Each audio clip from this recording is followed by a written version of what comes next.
The earlier we realize this, the earlier every one of you realizes, the better it will be for us. Hi, welcome back to Think Scale by Div Cruz. On today's class, we're going to be taking you on Introduction to Leatherworks. Who is excited? Those that want to learn how to make shoes and bags in the building. Now, on this one, we're going to tell you what leatherwork is by our own definition. We're going to go into the areas of leatherworks we have: shoemaking, bag making. We're now going to go into the tools and the materials, different types of them. Then we'll dive into precaution. Immediately after that, you're now going to go into our first palm. Yay! Now, this first palm, if you do it well, trust me, I will tell you how much you can sell it, and you will sell it. It will actually market. So let's go to class and let's start. Okay, welcome back. As I earlier told us, we are going to be taking Introduction to Leatherworks. Now, in this video, we're going to cover what is leatherworks. By our own definition, we say leatherwork is the craft of using leather and other related materials to manufacture useful products. What we are talking about is simple. We use leather, we use fabric, we use every kind of material as we deem fit. Things that we know will help us in the production of anything that has to do with leathers, bags, shoes, belts, etc., etc. We now have the areas of leatherworks. If you look at the board properly, you'll see we have footwear making, because a lot of people get these whole things confused. When you say shoemaking, they feel like it's only shoe. So we say footwear making comprises of shoemaking, palm making, sandal, female heels, anything that we wear on our foot. Generally, bag making. We have anything that has to do with bags, traveling bags, school bag, lunch boxes, wristlets, souvenirs, everything we handle under bag making. Then accessories, what we wear with our feet, our addition to our clothes, belt, wallet, wristlet, and all that. Then dome making. I know a lot of us have actually done this dome production, but we do not know what it is called. You see this small key holder that is made of footwear. Most times, all those things we do under dome production. When you have to use leather to do a chain pendant, sometimes you see some people with the map of Africa, map of Nigeria on their necklace. We call those dome production. We use them for souvenirs as well. You see some people keychain. It's made of leather and their names are inscribed on it. Then we have Ankara work. Everything we do in number 1, 2, 3, and 4, the process of using Ankara to make them is what we refer to Ankara work at Div Cruz Vocational Academy. We now went further to talk about tools and materials. It is simple. Tools are things we buy once over a long period of time. In other words, tools are non-recurring equipment used in leatherworks production. I don't have to buy hammer every time I want to make anything. So I buy one hammer over a long time. I buy one sewing machine over a long period of time. Those are the things we refer to as tools. Why materials? Every time I make a new footwear, I must buy new sets of materials. The gum gets exhausted, I'll get a new one. The leather gets exhausted, I'll get a new one. Generally for all craft. I want to believe we've all followed this explanation to this point. Now, I'm going to be showing us examples or samples of some of these tools. As I mentioned them, oh, this is hammer, this is what hammer is for and what it is used for. Stay tuned and watch the next video. You get to see all the tools and how they are arranged. I'll see you guys.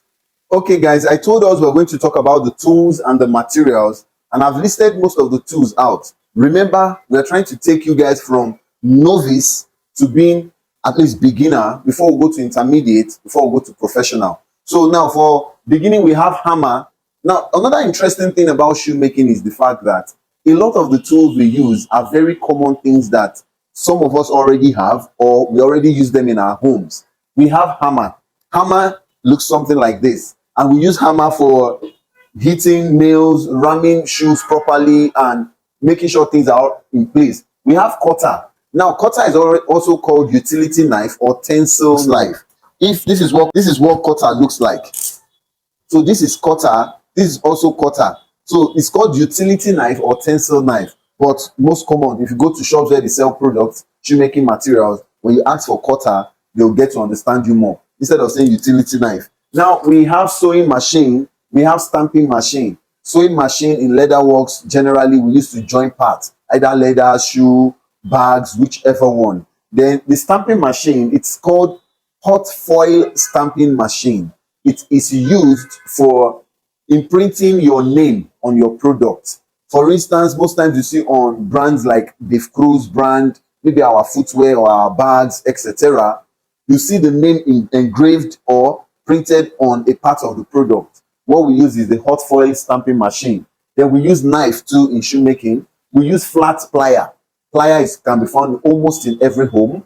We use lasting plier. Lasting plier, we use it basically to arrange the shoe, the upper design of the footwear. When we get there, we'll get to explain a bit more. But we just know we have a tool called lasting plier, and this is what it looks like. This is a lasting plier. It is not the conventional plier. On it, it has one hammer spot here. Then this is the part for gripping. So we also have eyelet plier. You see those holes on your sneakers. If you see your canvas, you see the holes where your shoelace used to pass. There's one iron thing on that hole. One iron thing is always on that hole. That thing is called eyelet. So the plier that we use to press the eyelet to make it look neat and clean is called the eyelet plier. A sample is here. I'm going to sort it out and I'm going to show it to you. Then we have the shoemaker's last. This is what we call the shoemaker's last. This. Most times, some shoemakers don't even know use it to hit. We use it to hit hammer, nail. If you want to maybe properly hit a part of a leather or so on and so forth, that's what we do it on. We also have what we call the last. The last is also the leg mold. It's also the leg mold. I'll show us a sample before the class is over. The last is also the leg mold. That's what we make these footwears with.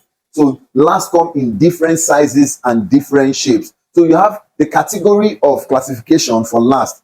We have wooden last and we have wax last. This one is classification by material they use in making the last. Another classification is based on either it's a shoe last or a palm last. A shoe last there's a way they make a shoe last. Please, I'm going to show us before this class is over. Okay, please don't worry. I'll show you what the different type of last before we round up. Now we also have mallet. This is what we call mallet.